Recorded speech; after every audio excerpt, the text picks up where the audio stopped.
Olá, este é o MAC Eventos. No programa de hoje, você assiste a mais uma da série de palestras do primeiro Encontro Nacional de Fé e Ciência para o século XXI.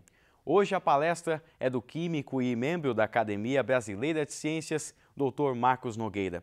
O tema da palestra é bem específico: evoluímos ou fomos planejados? Com a palavra, as proteínas.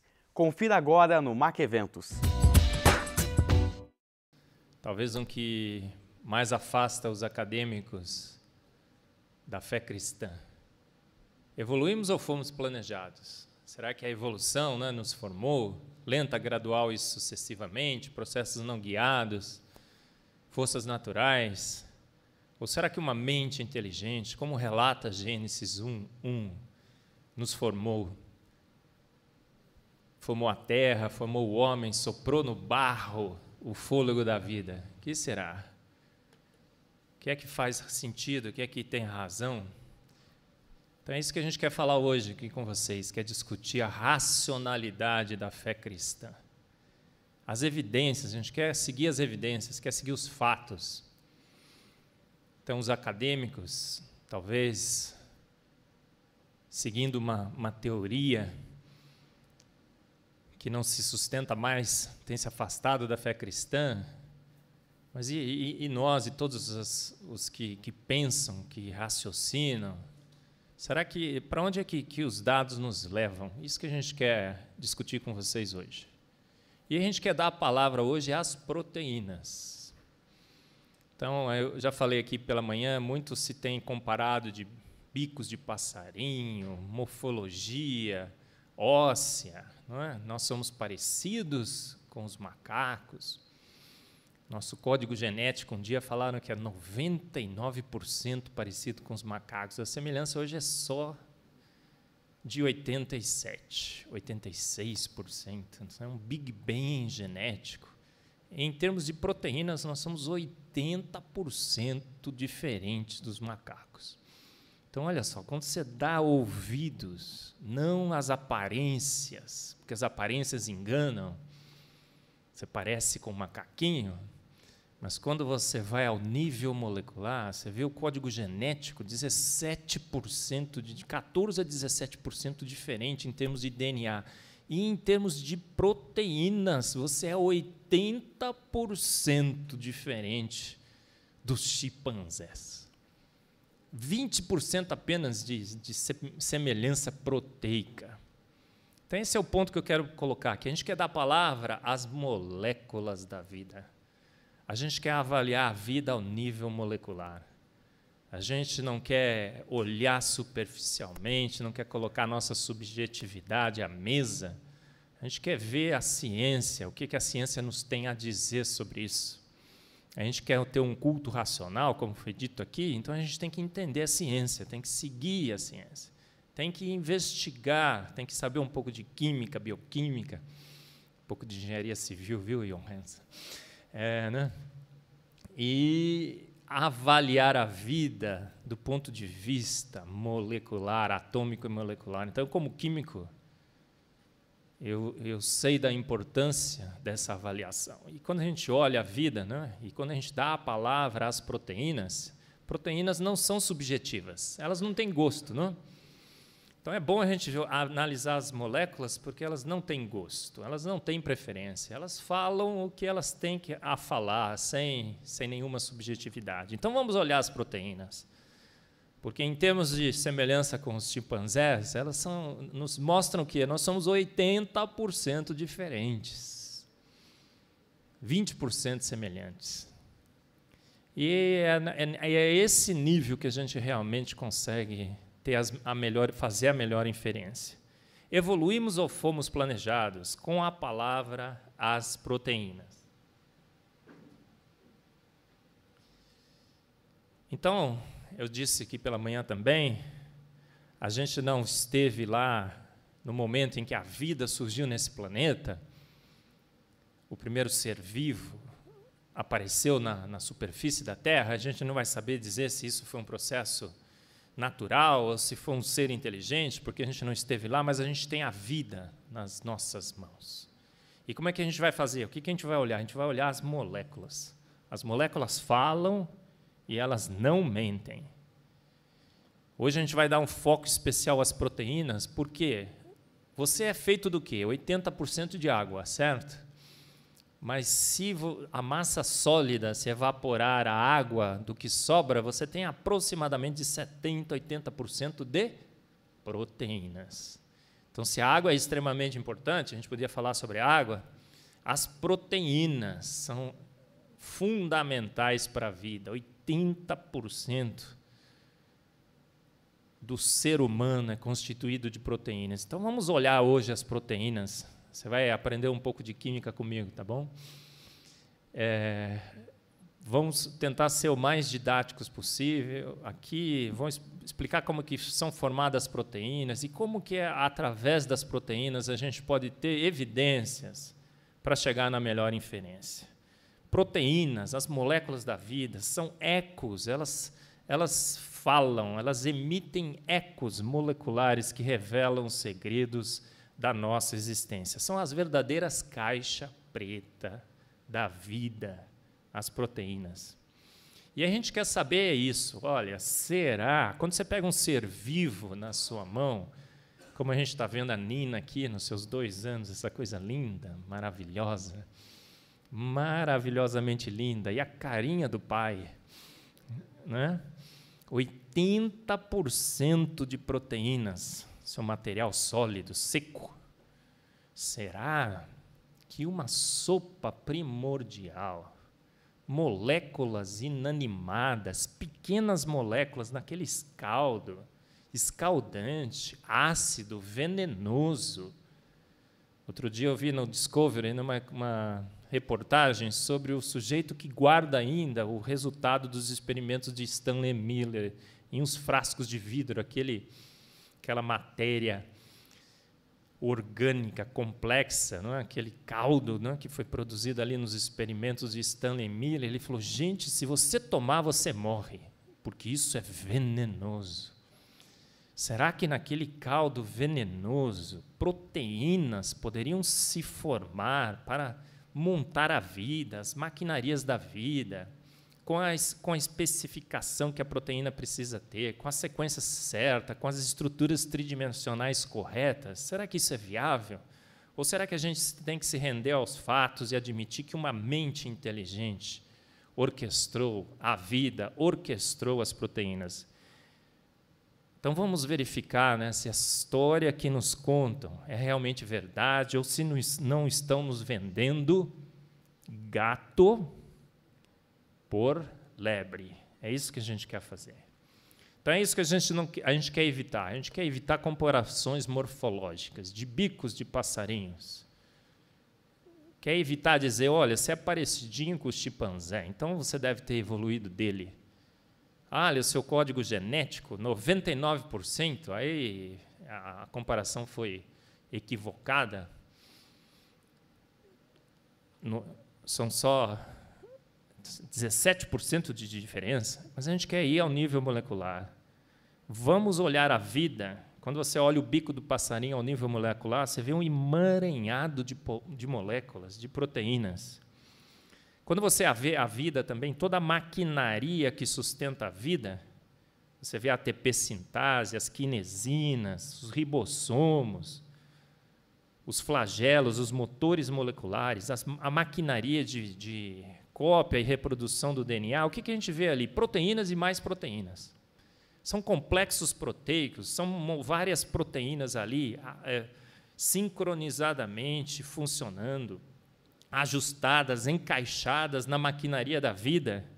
Proteínas são essenciais para a vida, aparecem na vida como um todo. Eu falei hoje sobre esse filtro, as aquaporinas, o filtro mais eficiente de água que existe nesse universo, água pura, cristalina, 100% água. Você pode colocar água impura, com várias impurezas e contaminantes de um lado, do outro lado sai água pura, 100% pura, com aquele alicate molecular. O que é que nós temos ali naquele filtro que está localizado nas nossas membranas? É um filtro proteico. A forma do filtro com as proteínas é regida por um balanço, por um balé finamente ajustado de forças intermoleculares, dos constituintes básicos das proteínas. Então, meu ponto é esse, olha, entender e compreender as proteínas, investigar as proteínas, saber como é que elas são formadas do ponto de vista molecular, poderá nos dar, né, informações essenciais para a vida, para a origem da vida, porque as proteínas estão em todos os lugares, elas são essenciais para a vida. Analisá-las, então, é de suma importância. Veja os motores moleculares, como o flagelo bacteriano de Michael Behe. São 48, pelo menos 48 complexos proteicos formando essa máquina molecular. Você está vendo aí? Parece uma máquina feita pelo homem. São o flagelo bacteriano que move as bactérias, que move o espermatozoide, muito parecidos, motores parecidos nós temos na cília, no sistema de reprodução humano. Proteínas para todos os lugares. E o que é essencial em proteínas? A gente sabe disso. Em química, gente, o que é importante? É a constituição de átomos, é quais os átomos que estão ali, carbono, hidrogênio, oxigênio, sim, mas em química, o aspecto mais importante de todas as moléculas, principalmente as moléculas envolvidas na vida, é a forma tridimensional. Então, a vida é um coquetel de proteínas? É. Mas o que é que esse coquetel de proteínas precisa apresentar para ser útil para a vida? Formas tridimensionais perfeitas. Porque naquele nanomotor molecular, você precisa de um complexo proteico que tem uma forma específica, que vai funcionar como rotor daquele motor molecular, que vai funcionar como engrenagem, na ATP sintásico, que vai funcionar como um tubo para carregar os prótons, no ribossomo, que vai funcionar como os braços que agarram os aminoácidos para formar as ligações peptídicas. Então, em proteínas, na vida, a forma tridimensional dessas moléculas que sustentam a vida é essencial. Então, esse é o primeiro aspecto que eu queria que você se focasse agora e não esquecesse. Proteínas são essenciais para a vida, elas estão em todos os lugares. Você é formado de 80% de proteínas e as suas proteínas precisam ter formas tridimensionais perfeitas. Formas tridimensionais perfeitas. Outro aspecto extremamente importante para proteínas é que proteínas, do ponto de vista químico, elas não são uma única molécula, elas são macromoléculas, são moléculas gigantescas. Elas, na realidade, são polímeros orgânicos, formados de uma unidade básica essencial, que são os aminoácidos. Então, para você ter vida, você precisa de proteínas, você precisa de formas tridimensionais perfeitas, mas você precisa dessas unidades monoméricas conhecidas como aminoácidos. E para você, então, formar essa macromolécula, o que você precisa? Você precisa fazer com que esses aminoácidos reajam entre si. Então, você tem que crescer um fio proteico. Então, as reações químicas que vão fazer com que esse fio proteico cresça precisam ser extremamente bem controladas. Precisam ocorrer com a velocidade certa, com a conectividade certa. Você tem que conectar essas moléculas nas posições certas. E depois que esse fio proteico cresce, o que acontece? Esse fio proteico precisa se enovelar para dar essa forma que nós estamos vendo aí. E essa forma tridimensional perfeita é feita pelo quê? Pela interação entre essas moléculas. É o que a gente conhece em química como forças intermoleculares. Então, para você conseguir chegar na forma tridimensional perfeita, o que você precisaria saber?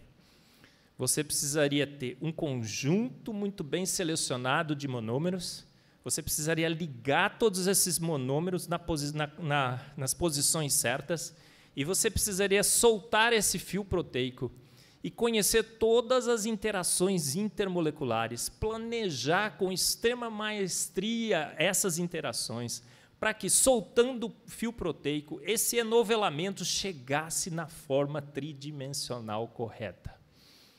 Cálculos já foram feitos, simulações já foram feitas, de que os maiores computadores desse planeta não conseguiriam prever a forma tridimensional correta. Você precisa de uma inteligência máxima, extrema, para conseguir selecionar um conjunto de aminoácidos e prever todas as suas interações, as atrações, as repulsões entre os seus grupos que levariam às formas corretas, às formas perfeitas. E a gente sabe que a vida depende de um conjunto imenso de proteínas com formas tridimensionais perfeitas. Então, o sujeito que orquestrou a vida, aquela mente inteligente, que a teoria do design inteligente diz que orquestrou a vida, o que ele fez, então? Ele, para controlar as estruturas tridimensionais das suas proteínas, escolheu o quê? Em primeiro lugar, ele escolheu essa classe de moléculas que estão aqui, ó, representadas, que são os aminoácidos, alfa-aminoácidos. E o que é que tem os aminoácidos? Vamos ver se você, principalmente os engenheiros civis que estão aqui, né, e os teólogos, vou explicar um pouco de química, né? Tem muitos químicos aqui, biólogos e bioquímicos, mas alguns não. Então, eu vou explicar um pouco o que é um aminoácido, para que você entenda a beleza, a complexidade, a maestria e a genialidade que são necessárias para você construir uma proteína com uma forma tridimensional perfeita. Então, você precisa construir um fio, não precisa? Um fio molecular. E como é que você constrói um fio? Conectando as duas pontas. Conectando ponta com ponta, ponta com ponta. Então, o sujeito que orquestrou a vida, para formar esse fio, ele escolheu os aminoácidos. Por quê? Porque numa ponta tem um grupo ácido, esse grupo vermelho aqui, ó, C-OH. Quem é químico aqui? 1, 2, 3, 4. Isso. Então, vou ter que melhorar a minha explicação, porque a imensa maioria não é. Então, gente, nós temos aqui um grupo ácido, C-OH. Numa posição aqui, 2 átomos à frente, a gente tem um grupo amino, um NH2. E por que isso é extremamente importante? Eu vou pular um slide para frente. Porque, se você tivesse, do ponto de vista químico, gente, eu estava outro dia pensando sobre isso, se eu tivesse que construir um fio molecular que se enovelasse mais à frente e que formasse uma proteína que constituiria a vida, uma substância estável, flexível, que não se degradasse com facilidade, que não se hidrolizasse com facilidade, o que eu escolheria? Eu não consegui pensar nada melhor do que um aminoácido. Por quê? Você tem um grupo ácido desse lado, você tem um grupo amino, então, esse grupo amino reagindo com esse grupo ácido, você conecta o fio.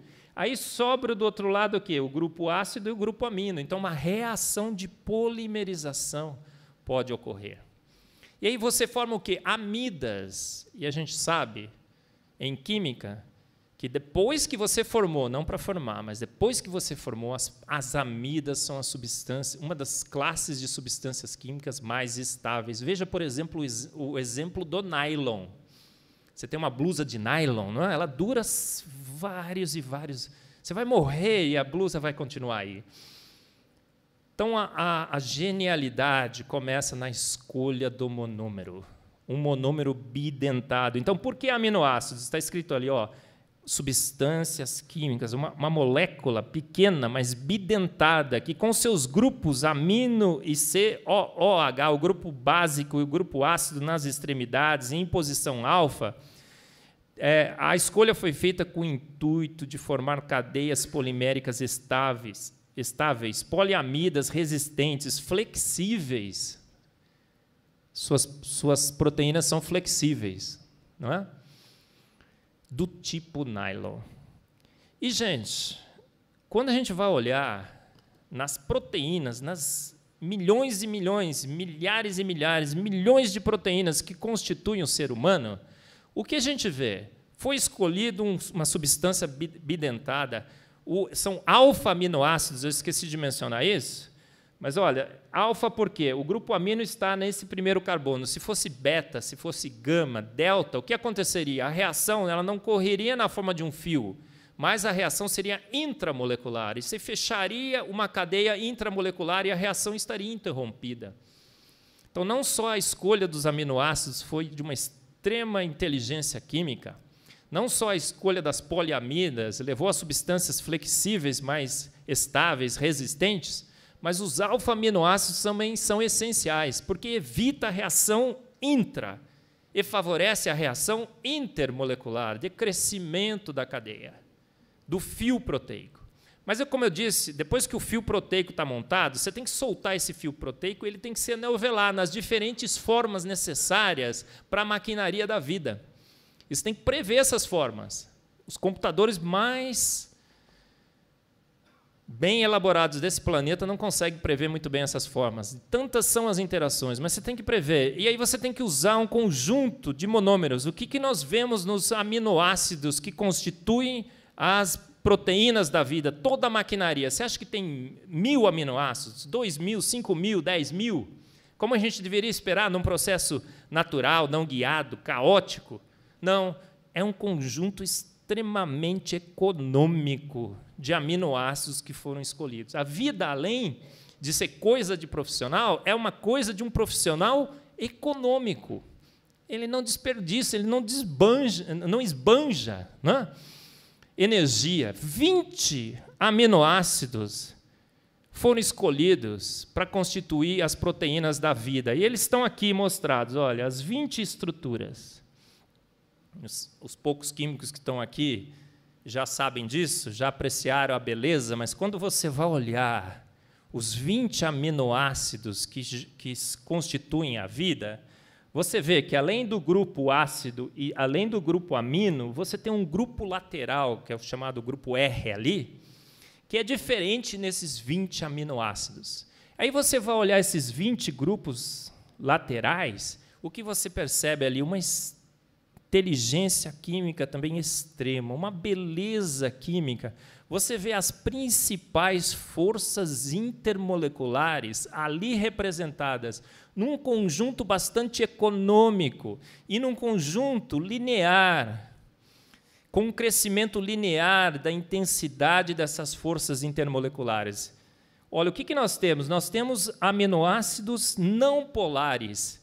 Aí, se você sabe um pouco de química, olha, você tem um grupo hidrogênio ali, você tem uma metila, você tem uma isopropila, isobutila. Então, quando você vê ali, você fala, nossa, gente, você vai entender, não os termos, mas você vai entender a beleza do processo. Você fala assim, nossa, gente, essas forças aqui são o quê? Que tipo de forças? Forças de dispersão de London, popularmente conhecidas como forças de Van der Waals. E o sujeito fez o quê? Ele pegou um grupo pequenininho, um grupo maiorzinho, um grupo um pouquinho maior e um grupo grandão. Ele fez uma escala linear de forças de Van der Waals. A gente está tentando quantificar isso no nosso laboratório. A gente quer mostrar a linearidade das forças intermoleculares nos aminoácidos da vida. Aí você vai olhar lá, você fala, puxa vida, agora tem um grupo aromático. Agora você tem um grupo polar, agora você tem ligações de hidrogênio. Está vendo aqui, olha? Não sei se você está conseguindo enxergar, mas é um CH2OH. O H vai formar ligações de hidrogênio, conhecidas como pontes de hidrogênio. Mas você não deve falar pontes de hidrogênio, só quando dá aula para engenheiro civil, né? Pontes de hidrogênio, eles entendem. Mas são as ligações de hidrogênio. E aí você vê assim, olha, CH2OH, depois você vê CH2OH. Então você fala, nossa, é o bracinho, né?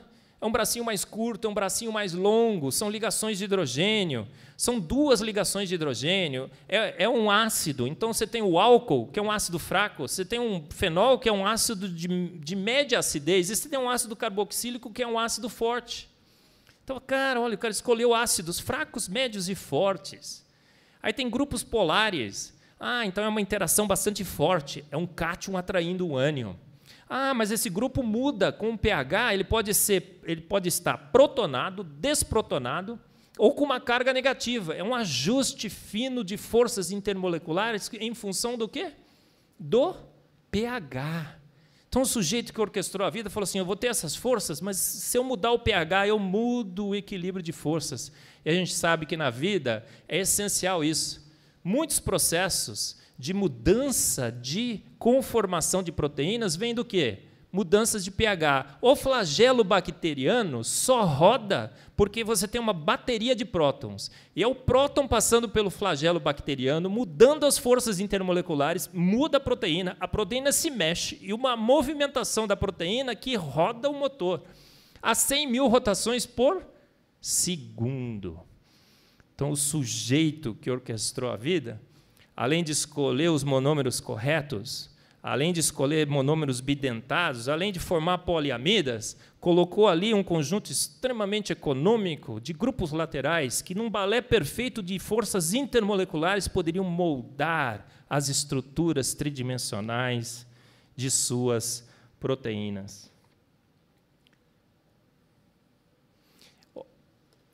Eu vou voltar um pouco aqui e vou mostrar essa.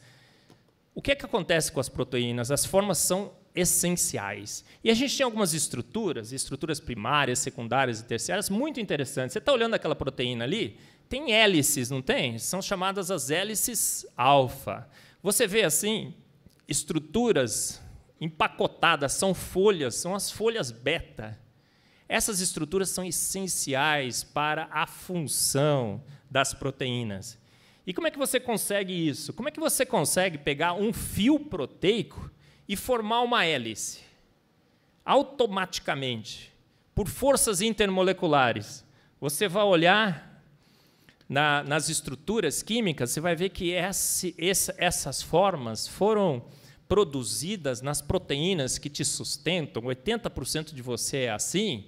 Como? Através do posicionamento, a gente está vendo aqui, ó, de grupos R's em posições específicas ao longo do fio proteico.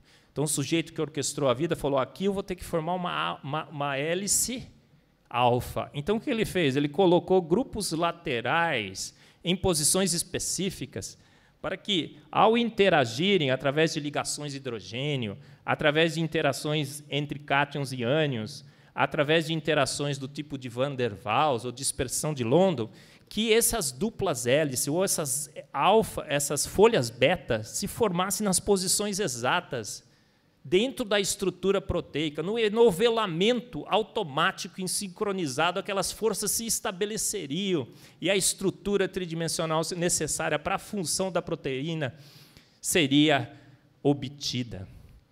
Design inteligente ou processos naturais não guiados? Você acredita em Papai Noel? Você acredita que nós ganhamos na loteria da vida? Processos naturais não guiados escolheram os monômeros corretos, os monômeros alfa, formaram poliamidas do tipo nylon, escolheram um conjunto econômico de 20 aminoácidos, calibraram uma escala linear de forças, colocaram nas posições corretas os grupos corretos para que as folhas beta se formassem, as hélices alfa nas posições corretas, e que tudo isso se encaixasse, formasse as maquinarias da vida, 80% de você formado de proteínas. Acredita em Papai Noel? Você acredita em cegonha? Ou será que a gente tem que admitir que uma mente inteligente orquestrou o universo e a vida? Está vendo aí? Olha as hélices alfa. Em posições específicas, você tem ligações. Eu esqueci de dizer uma outra. Você tem, às vezes, somente interações intermoleculares não são suficientes. Então, se formam pontes, que a gente chama de pontes de disulfeto. Tem as cisteínas, com seus grupos SH. Falar aqui não dá para ser uma força intermolecular fraca. Você tem uma ligação química, é um verdadeiro clipe molecular fixando as suas proteínas através de cisteínas, aminoácidos específicos. E aí, gente, mesmo assim, nesse equilíbrio, nesse balé perfeito de forças intermoleculares, a proteína às vezes se forma, mas ela se forma com a forma errada. Ela ainda não está certa. O que acontece, então? Existem complexos proteicos moleculares chamados de... esqueci o nome. Chaperonas. O que são as chaperonas? Eu gosto de chamar de verdadeiros Você conhece o martelinho de ouro, né? São os martelões de ouro nanomoleculares. As proteínas, depois que o fio molecular foi formado, com os aminoácidos corretos, nas posições corretas, elas são soltas, elas se enovelam, mas, mesmo assim, às vezes a forma não está correta. O que acontece? Tem toda uma maquinaria molecular, tem essas verdadeiras moldadoras nanomoleculares, são as chaperonas, os martelões de ouro nanomoleculares. O que ela faz? As proteínas são jogadas ali dentro, e aquele complexo proteico faz o quê? Pum, pum, pum. Está escutando o barulhinho? Está fazendo isso agora no seu interior aí. Bum, bum, bum. Vai moldando a proteína. E a proteína sai de lá e fala, forma correta, vamos usar. Forma incorreta, mesmo assim não deu certo. O que a vida faz? Recicla a sua proteína. Não deu certo. Desmonta, destrói novamente, forma os aminoácidos são reciclados, vamos tentar de novo. Quem veio primeiro? As proteínas ou as chaperonas, que são essenciais para a obtenção da forma tridimensional das proteínas? Você vai olhando os aminoácidos, gente, cada um tem uma surpresa. Um é ligação de hidrogênio, outra é ligação iônica, outra é força de dispersão de Van der Waals. Tem um que é super especial, são as prolinas. A prolina tem um anel aromático, gente. E o que serve essa prolina? Na realidade, ela causa dobras na estrutura, no fio proteico, específicas, que são essenciais para a vida. Uma inteligência química espetacular, selecionando os 20 aminoácidos da vida. Mas será que só isso? Será que só isso seria suficiente? Quando a gente vai olhar nas estruturas dos aminoácidos, está vendo aqui? Isso aqui é um aminoácido, né? O grupo amino, lembra? O grupo ácido, C-OH, um carbono, um hidrogênio, e aquele grupo lateral, os 20 que mudam de hidrogênio para metila, para OH, a naprolina é um composto cíclico.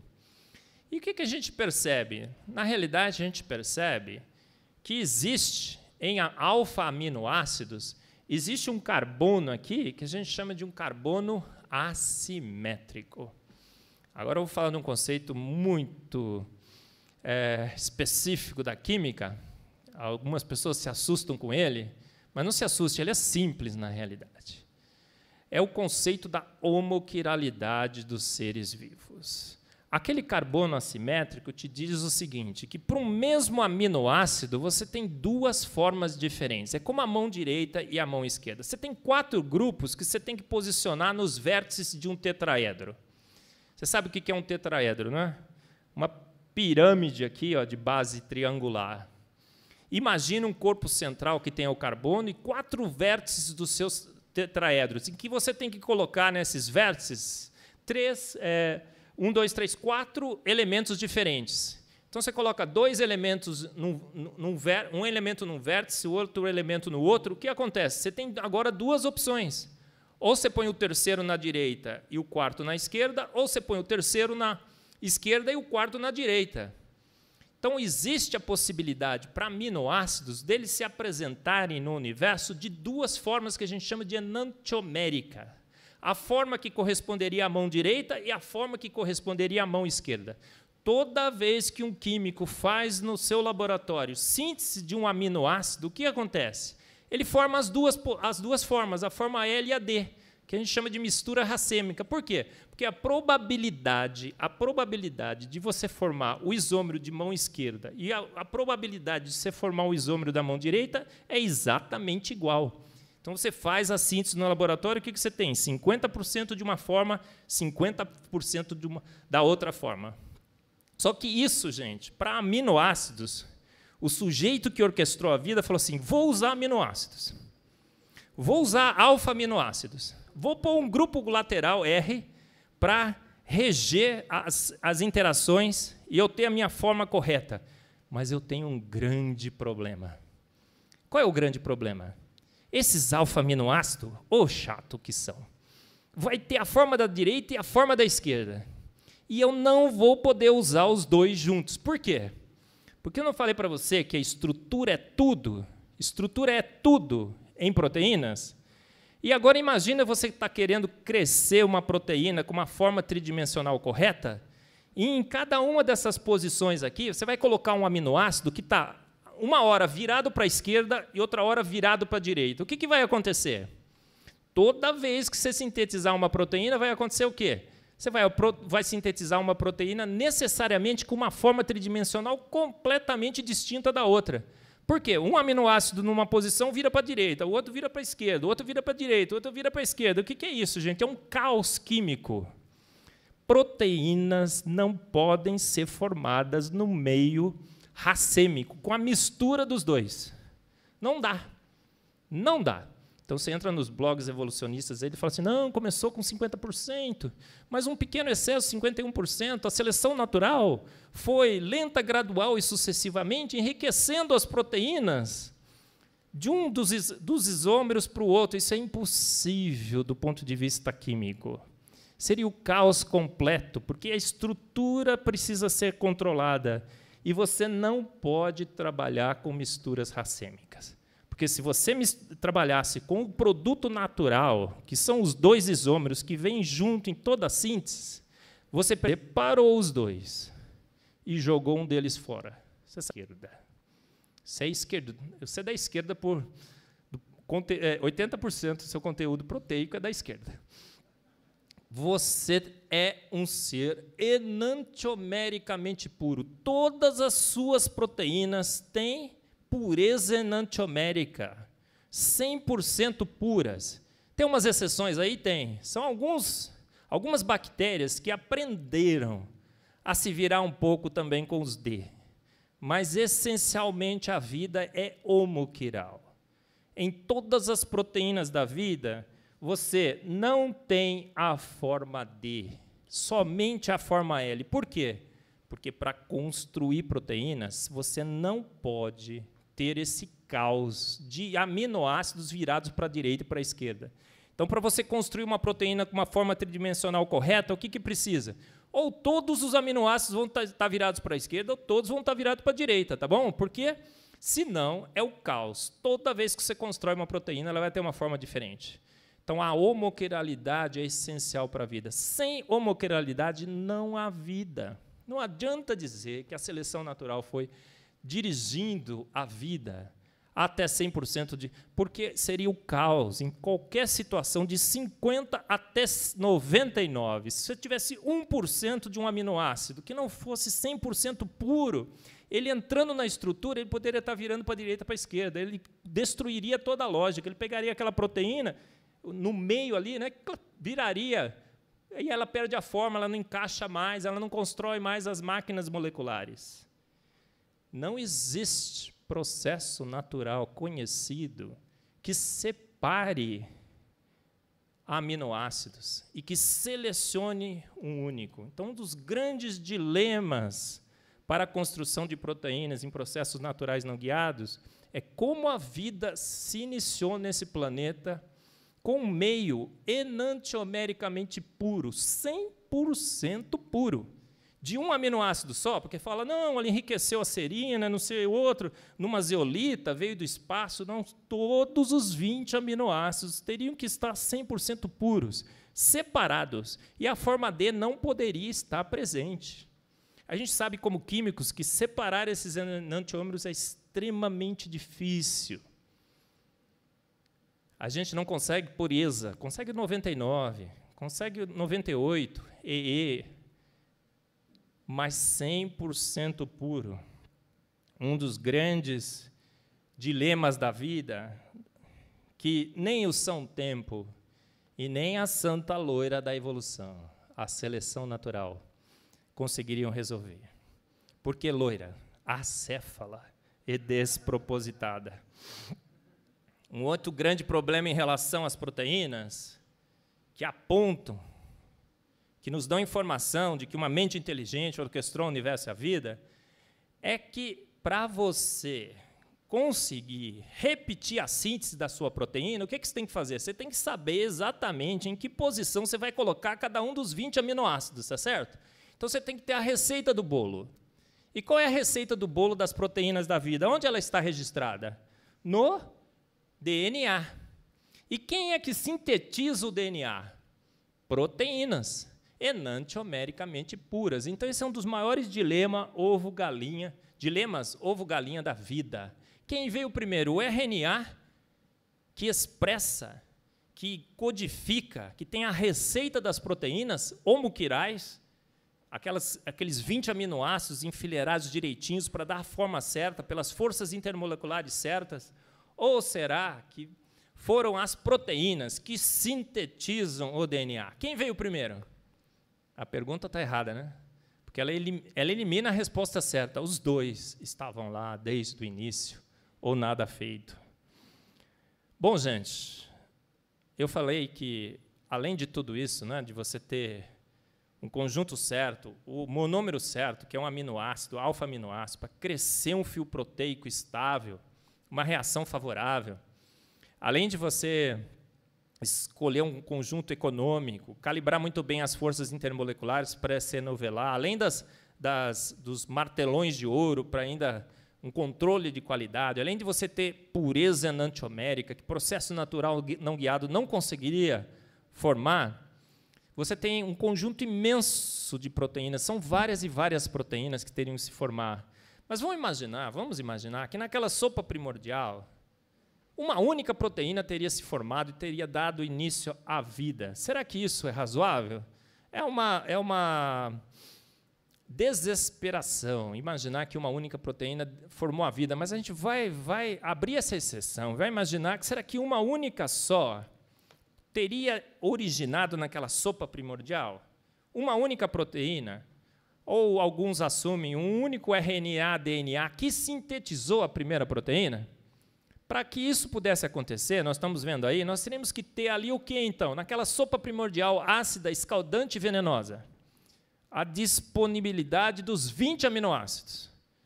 Tem seres vivos que têm menos aminoácidos? Tem algumas amebinhas aí, com 17, 16, mas vida com V maiúscula, você precisa dos 20. Teria que ter os 20, pelo menos 16.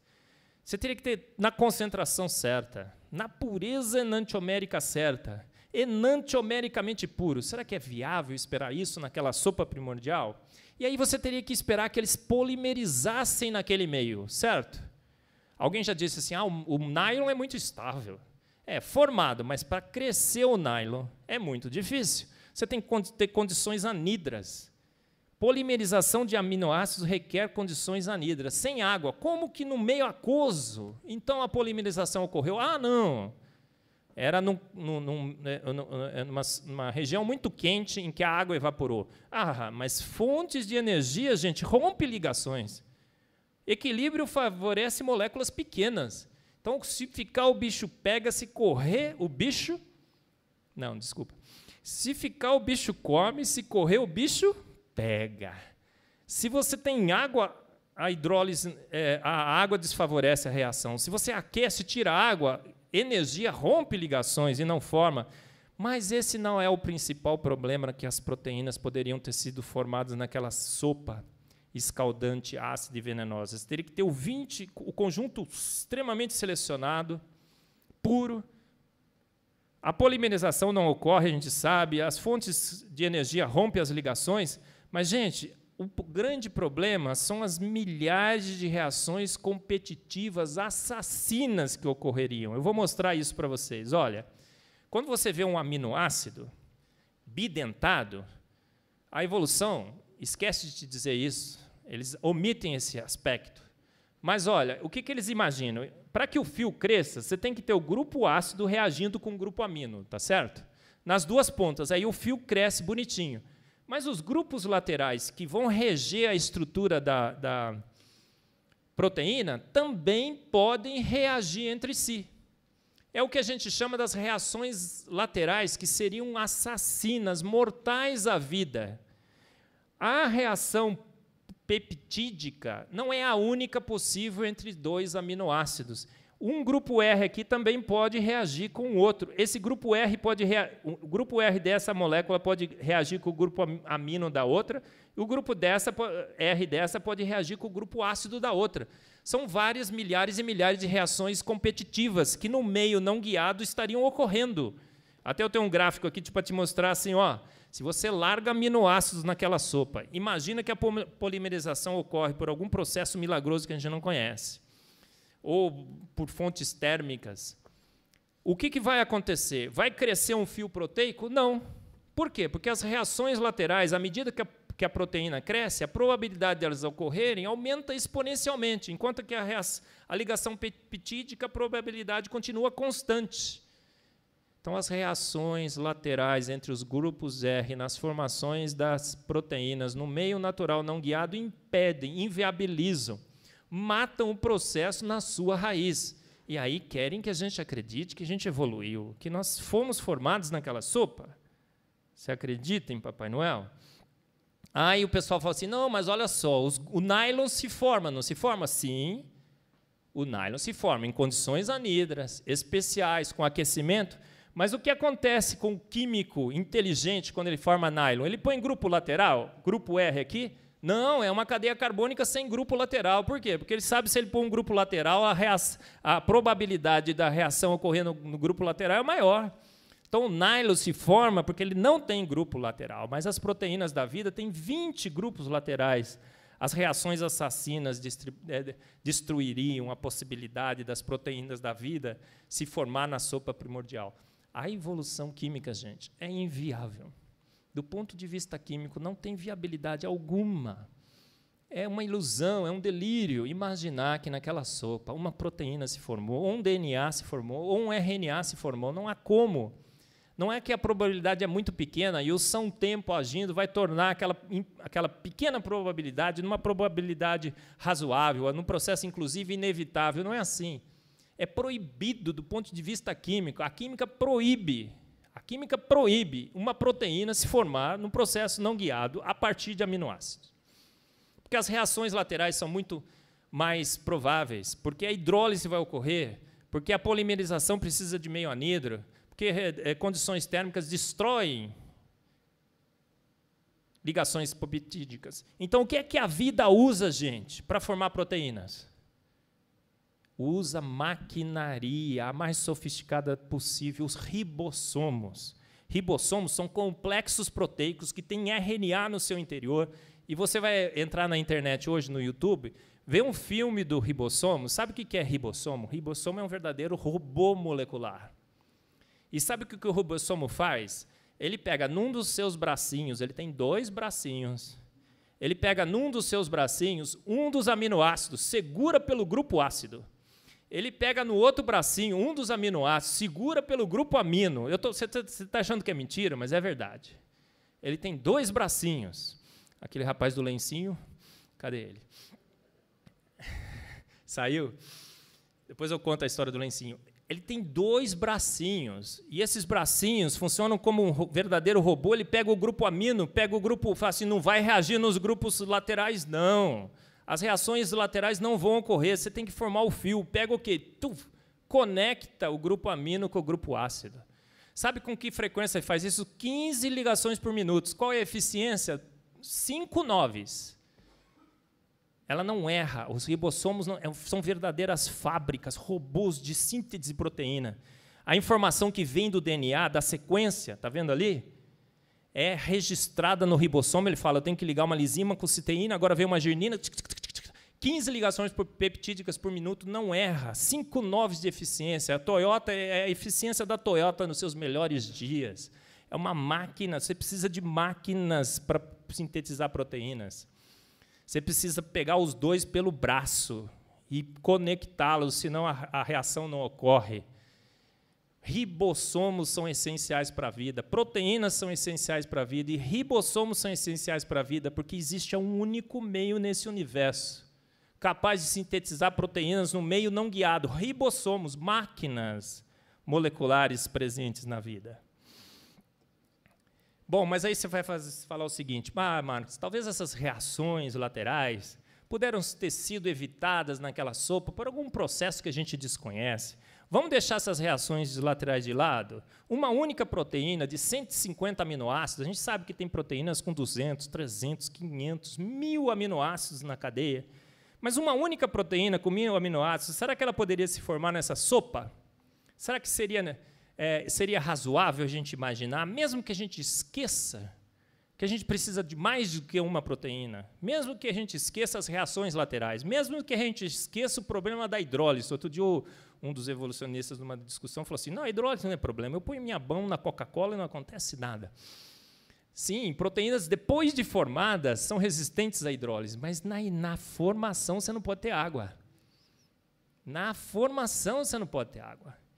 Necessidade. Será que existe uma lei que poderia predestinar a seleção dos aminoácidos e a sua conexão?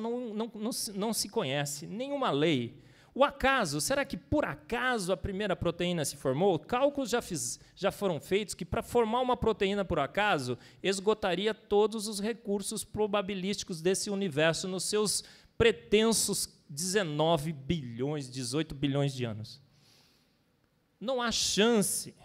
Seleção natural prebiótica, de repente ela selecionou essa proteína? Gente, é uma contradição absurda. Antes da vida não tem seleção natural. A seleção natural, a santa loira da evolução não tem. Ah, mas você vai falar assim, Marcos, poxa vida, proteínas são essenciais para a vida, precisaria de moléculas enantiomericamente puras, só da mão esquerda e não da mão direita, como eu já falei para vocês. A reação de polimerização é muito difícil, a formação por acaso esgota os recursos probabilísticos desse universo, tudo mais. É muito difícil formar proteína, a gente sabe. Mas, pelo menos, os blocos essenciais, os aminoácidos, foram formados naquela sopa primordial, não foram? O Stanley Miller não formou, pelo menos, os aminoácidos? Conhece a história, não é? Stanley Miller, uma vez, juntou ali, olha, metano, hidrogênio, amônia, água e CO2, fez uma faísca elétrica, e ali naquele caldo, né, que eu falei para vocês, venenoso, que você tomar, você morre, foram encontrados alguns aminoácidos. Isso é propagado até hoje, está nos livros de bioquímica, de evolução, como uma prova da evolução química, de que realmente as proteínas da vida poderiam ter se formado, pelo menos os monômeros do fio, os pedaços que formam o fio. Mas será que isso é verdade, gente? A gente vai olhar no experimento de Stanley Miller, o que a gente vê? 1001 problemas. Refutação após refutação, para a viabilidade daquele processo, ter formado pelo menos os blocos fundamentais da vida. Olha, água, amônia, metano e hidrogênio. Gente, ele escolheu a atmosfera errada. O Stanley Miller escolheu a atmosfera errada. Hoje a gente sabe que a atmosfera primordial, se um dia existiu, ela não tinha essa composição. Ela tinha água, nitrogênio, CO2 e provavelmente oxigênio. Ah, se tinha oxigênio, sabe o que acontece? O oxigênio queimaria, oxidaria. Ah, tira o oxigênio. Se tira o oxigênio, a radiação ultravioleta torraria. Os aminoácidos morreriam oxidados ou torrados pela radiação ultravioleta. Então, o oxigênio, ter ou não ter, é mortal para a vida. Se tivesse, oxidaria. Se não tivesse, a radiação ultravioleta destruiria. O Stanley Miller colocou um trap para pegar os aminoácidos, tirar de lá, porque senão eles seriam destruídos da sopa. Síntese de ribose nunca ocorreu. A amônia se decompõe com radiação ultravioleta. A maioria dos produtos são venenosos, como eu já falei. Os experimentos de Stanley Miller, que estão nos livros de bioquímica, para os blocos fundamentais das proteínas, provaram exatamente o que ela pretendeu negar, que somente ações inteligentes formam moléculas biologicamente relevantes. Bom, para terminar, a vida ao nível molecular. Por que a gente tem que olhar a vida ao nível molecular? É porque é ali que a porca torce o rabo para a evolução. É ao nível molecular que a gente realmente entende como a vida funciona. Você é formado de um conjunto imenso de máquinas moleculares, as máquinas mais espetaculares desse universo. Os melhores motores estão em você, as melhores usinas estão em você. Tudo que há de melhor, de alta tecnologia, está dentro de você. Robôs moleculares, máquinas moleculares, ribossomos, ATP sintase e tudo mais. E tudo isso é formado por complexos proteicos. A vida é coisa de profissional. E para formar uma proteína, uma única proteína, você precisa do quê? Você precisa de inteligência química. Você tem que ter um monômero certo. Você tem que ter um aminoácido, você tem que ter um alfa-aminoácido. Você tem que formar uma poliamida, tipo nylon. Você é feito de nylon, sabia disso? Um nylon orgânico, flexível, estável. E aí você precisa de um conjunto econômico, que a vida não pode gastar muita energia, então você precisa de escolher os 20 monômeros corretos, com as interações corretas. Você tem que formar um fio, e para formar esse fio você precisa de uma maquinaria, você precisa de robôs moleculares para dirigir a reação certa, porque senão outras reações destroem seu polímero. Você precisa soltar o seu polímero e saber posicionar os seus aminoácidos na cadeia para que a estrutura tridimensional correta se forme. E, mesmo assim, você não pode ficar só à mercê das forças naturais. Você tem que ter uma maquinaria, um martelão de ouro que vai lá e confere se a forma está correta. Você tem que pôr tudo no lugar na hora certa, sincronizadamente. As proteínas vão ter que se encaixar, vão ter que formar a maquinaria da vida. Vai ter que o próprio ribossomo que sintetiza as proteínas, ele é formado de proteínas e de RNA também. A vida ao nível molecular, gente, evolução química. Será que proteínas poderiam ter sido formadas daquela sopa? Qual é a viabilidade desse processo? A viabilidade é um 0 vezes 0 vezes 0 vezes 0, pelos vários fatores que eu comentei para vocês aqui. Mas alguém falou assim, Marcos, mas é que a gente conhece pouco sobre a vida. Conhece pouco sobre a vida ao nível molecular. Gente, à medida que o nosso conhecimento aumenta, o N daquela equação, viabilidade igual a 0, aumenta cada dia mais. Então, o aumento do conhecimento tem aumentado a inviabilidade de uma evolução química. O Michael Behe disse isso uma vez, olha, a química pré-biótica, antes da vida, mostra que existem apenas 2 maneiras de se formar moléculas biologicamente relevantes nesse universo. As proteínas, por exemplo. Como é que se forma a proteína? Ou na vida, com a sua maquinaria, com seus ribossomos nas células, ou em laboratórios por químicos mais ou menos inteligentes. A árvore da vida caiu, né? Você sabe disso.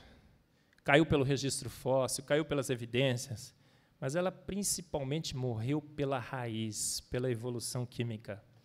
Não há como, através de processos naturais não guiados, você formar as moléculas relevantes para a vida, formar as proteínas tridimensionais, proteicas, com as suas formas corretas, com a sua maquinaria. A árvore da vida, a evolução química morreu pela raiz.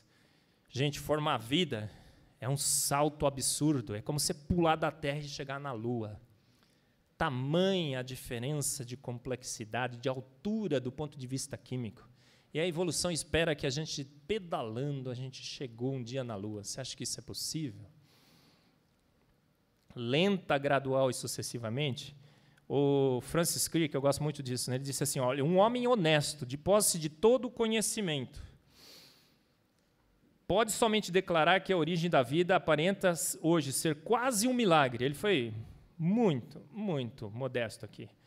Tantas são as condições que teriam que ser satisfeitas para dar a partida. Quase um milagre, é uma cascata de milagres químicos. Você tem que esperar que o milagre químico da polimerização ocorreu. Você tem que esperar que o milagre químico da separação dos enantiômeros e da seleção de um único ocorreu. Que você tinha 20 lá, os 20 certinhos, que eles estavam puros, 100% puros. Que as reações laterais não ocorreram. E que as primeiras proteínas que geraram a vida surgiram lá. É uma cascata de milagres. E como Francis Crick não queria admitir que processos naturais não guiados criaram a vida, o que ele achou? Foram os ETs. Temos apenas que contemplar a magnitude da tarefa de se formar as moléculas essenciais da vida a partir daquela sopa primordial, as proteínas, por exemplo, para perceber que a geração espontânea da vida através de processos naturais não guiados é impossível. Foi George Wald. Ele não é do design inteligente, não é criacionista nem nada. Hein? Mesmo assim, nós somos o resultado, eu acredito, da geração espontânea. Há uma única forma de você aceitar que a evolução química e bioquímica ocorreu nesse planeta. Através do quê? Da fé. E da fé no irracional, na fé do inviável, na fé de processos que têm viabilidade 0 vezes 0 vezes 0. Uma fé que eu me recuso a ter. Fé no irracional. Fé na geração espontânea. Então, vida, gente, é como mandar um homem para o espaço, né? Eu já dei esse exemplo aqui outras vezes, eu gosto muito dele. Você precisa ter toda a maquinaria certa, você precisa ter a espaçonave certa, você tem que ter a proteção certa, tem que ter as máquinas moleculares certas, tem suprimento de energia, você tem que ter oxigênio, tem um monte de coisa ali, é uma extrema complexidade. A maquinaria toda da vida precisa estar lá para você conseguir pôr o homem no espaço. E a evolução quer que a gente acredite o quê? Que lançamos o primeiro astronauta num barril. E lenta, gradual e sucessivamente chegamos na espaçonave. Conclusão, terminei. A evolução espera que você não saiba o quê? Química e bioquímica. Enquanto você ficar comparando a vida do ponto de vista morfológico, comparando bicos de passarinho, morfologia de ossos e tudo mais, eles têm uma chance. Enquanto se comparar a semelhança do homem com o macaco, ou código genético e tudo mais, quem sabe? Mas quando a gente vai nas moléculas da vida, compara as proteínas, como eu falei, você, o chimpanzé, 80% diferentes. Como é que ninguém tu disse isso? Quem já tinha ouvido dizer que você é 80% diferente do chimpanzé em termos de proteínas? Levanta a mão. 1, 2. 2, gente. Você sabia disso? Te disseram que você evoluiu do chimpanzé porque você era 97% parecido com o seu DNA? 97 não, tem 17% de diferença, é um Big Bang. Mas esqueceram de te dizer que você é 80% diferente em proteínas, gente. Que semelhança é essa? Então, quando a gente analisa a vida do ponto de vista atômico e molecular, quando você é químico ou bioquímico, por isso que eu digo que foi a química e a bioquímica que derrubaram a evolução. O orgulho santo de ser químico e bioquímico. Porque foi a minha disciplina. Foi o conhecimento que, pela graça e misericórdia de Deus, eu tenho na química. Muitos químicos têm, bioquímicos, que nos permitiram verificar que a historinha é uma ladainha. Que não há possibilidade alguma da gente ter evoluído do caldo primordial. Não há, gente, não tem jeito. Não adianta você pôr a mão na Coca-Cola e não dissolver e dizer, não tem problema com hidrólise. Foi o meteoro que... A seleção natural, pequeno excesso de enantiomérico aí de 51 e a seleção natural daria conta. Aquela loira... acéfala, despropositada, a santa loira da evolução, ela não tem chance alguma, tem que ser 100%, senão a vida não se forma, a gente sabe disso hoje. Quem é que separou, quem é que selecionou, não tem processo físico para fazer isso. A evolução espera que você não saiba a química. Por quê? Porque se você conhecer a vida molecular, se você ouvir as moléculas, escutar os ecos moleculares, e as moléculas não mentem, o que a gente vai concluir? Que nos venderam gato por lebre. E os ecos moleculares, a mensagem é muito clara. Não é a minha subjetividade aqui, é meu conhecimento da química e da bioquímica que me permite declarar aqui em alto bom som, sem medo de errar. Mentes inteligentes, única causa, único agente conhecido nesse universo, capaz de prever que aminoácidos formariam poliamidas estáveis, que aqueles 20 aminoácidos no balé perfeito moldariam as proteínas, capaz de ter provido as chaperonas para checar o controle de qualidade, capaz de separar enantiômeros e selecionar um. Eu vou com o L, deixo o D de fora. Mentes inteligentes, única causa conhecida, necessária e suficiente para a vida. Essa é a mensagem das proteínas, essa é a mensagem da química. Muito obrigado.